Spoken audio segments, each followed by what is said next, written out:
Hare Krishna. The mind issues checks that the body can't cash.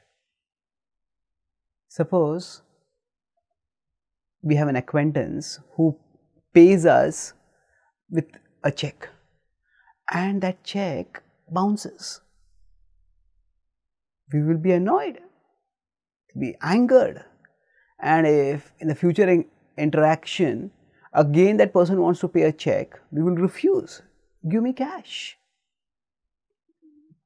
If that person repeatedly keeps giving us checks that bounce with assurances that this time the check will not bounce, then we will just cut off interaction with that person, or at least treat that person with extreme caution and suspicion.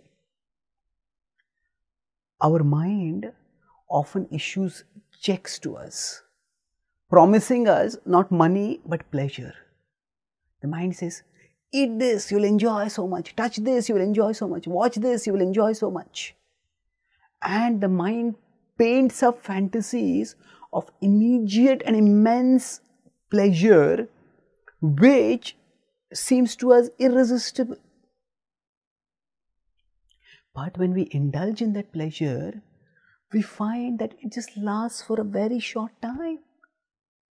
It's extremely brief, and after that, there is the frustration of not having got that pleasure, and often there is a complication that results from that indiscriminate indulgence.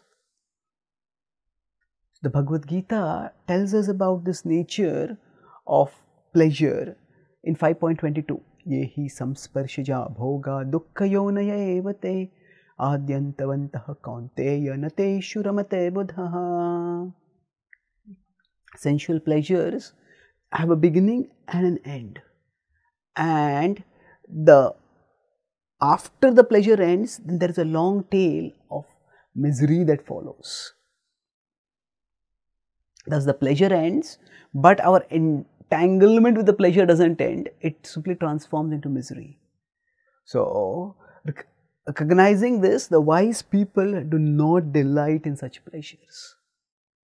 Unfortunately, our mind, the Bhagavad Gita tells us, is presently our enemy, and it will keep promoting ideas about sensual pleasures. And that's why we need to have our critical intelligence ready with us as a critical resource.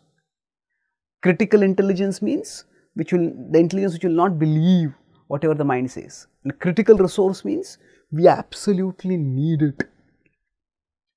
So when the mind starts promising pleasure, then we can recollect using our past experience, and we can contemplate using our intelligence that just as the past indulgences did not give much pleasure, even this indulgence will not give much pleasure.